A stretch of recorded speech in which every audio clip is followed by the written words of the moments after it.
بسم اللہ الرحمن الرحیم۔ ناظرین، آپ دیکھ رہے ہیں ادریس الرحمان یوٹیوب چینل اور میں ہوں ادریس الرحمان۔ پیشتر کہ آج کا ویلاگ کا آغاز کیا جائے تو ابھی تک اگر آپ نے ادریس الرحمان یوٹیوب چینل کو سبسکرائب نہیں کیا تو سبسکرائب کریں، بیل آئیکن کو پریس کریں تاکہ آپ کو نئے نوٹیفیکیشن اور نئے ویلاگس بآسانی ملتے رہیں۔ ادریس الرحمان یوٹیوب چینل کو لائک کریں اور شیئر کریں اور کامنٹ سیکشن میں اپنا فیڈ بیک دیں۔ آج کا جو ویلاگ کا موضوع ہے اس میں مجھے تو سمجھ نہیں آیا، میری نظر میں تو یہ بلا عنوان ہے، آپ اس کو جو نام دینا چاہیں تو شروع کرتے ہیں آج کا ویلاگ۔ بالآخر امریکی فوج افغانستان سے چلی گئی، لیکن امریکی فوج پاکستان میں آ گئی۔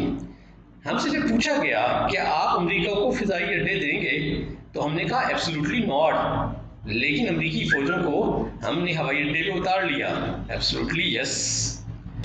وہ روسی جنہوں نے ویتنام میں امریکہ کو شکست سے دوچار کیا تھا اور بعد میں امریکہ نے افغانستان میں سوویت یونین کو افغانوں کے ہاتھوں ذلیل کرایا، آج انہی افغانوں کے ہاتھوں رشیا نے یو ایس اے سے بدلہ لے لیا۔ کیا یہ بدلہ لینے کا سلسلہ یہیں رک جائے گا یا آگے چلتا رہے گا؟ جن طالبان کو آج سے 20 سال پہلے امریکہ افغانستان میں ختم کرنے آیا تھا، آج انہی طالبان کو افغانستان دے کے واپس چلا گیا۔ جن بھگوڑوں کو امریکی فوج نے ٹرین کیا وہ انہیں یہیں چھوڑ گئی اور جو ان کے کام کے تھے انہیں ساتھ لے گئی۔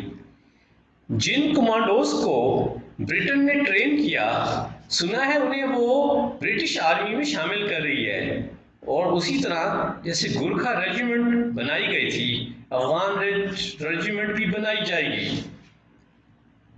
وہ انٹیلیجنس ایجنسیاں جو یہ کہتی تھیں کہ ہفتوں نہیں، مہینوں نہیں، سالوں افغان آرمی طالبان کو روکے رکھے گی، اور وہ 12 دن میں طالبان جو ہے وہ کابل میں پہنچ گئے، وہی ایجنسیاں بتا رہی ہیں کہ اگلے 24 گھنٹے میں دھماکہ ہوگا، اور دھماکہ ہو جاتا ہے، اور پھر پریزیڈنٹ صاحب فرماتے ہیں کہ اگلے 24 سے 48 گھنٹے میں پھر حملے کا امکان ہے، تو حملہ ہو جاتا ہے۔ تو کیا سمجھیں اس ایجنسیوں کی کارروائی کو؟ اب تو یہ بھی اس بات پہ لڑائی ہو رہی ہے کہ سی آئی اے زیادہ بہتر امریکہ سے باہر فوجیوں کی ٹریننگ کر سکتی ہے بنسبت امریکی فوجیوں کے۔ تو یعنی امریکی فوجی امریکہ کے باہر اچھی ٹریننگ نہیں دے سکتے۔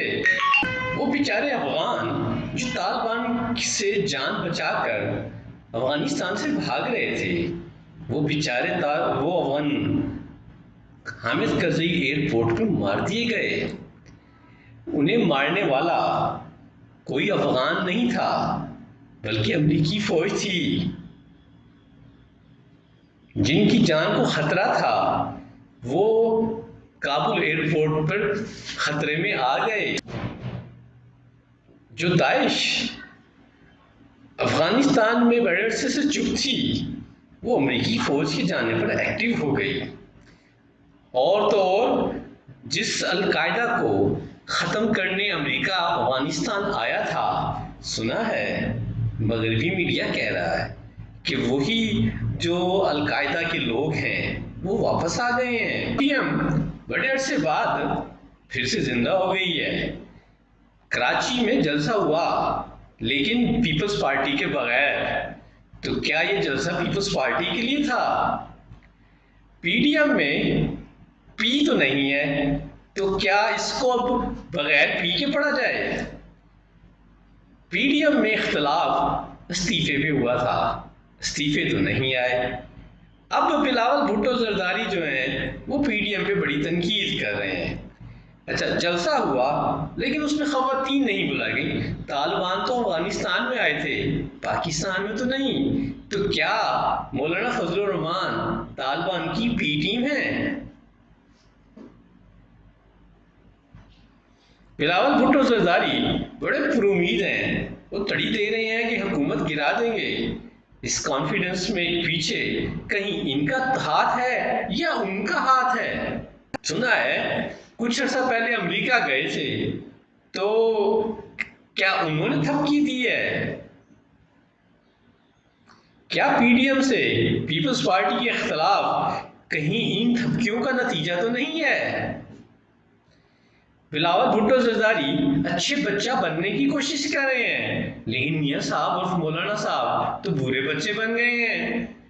کیا ان کا برا بچہ بننا اس بات پہ ضد تو نہیں ہے کہ ہمیں بھی اچھا بچہ مانا جائے؟ پاکستان میں میڈیا کی شکایت ہے کہ انہیں آزادی اظہار نہیں، لیکن پوچھنا یہ ہے کہ وہ کس آزادی اظہار کی اجازت مانگ رہے ہیں؟ سوشل میڈیا پہ سب کچھ تو بولا جا رہا ہے سوائے ایک سچ کے۔ تو ناظرین، یہ آج ایک مختصر سی کاوش تھی، امید ہے آپ کو پسند آئی۔ پسند آئے تو شیئر کر دیجیے گا، اور اس میں جو مطلب ہے وہ خود ہی اخذ کر لیجیے گا۔ خوش رہیں، آباد رہیں، السلام علیکم۔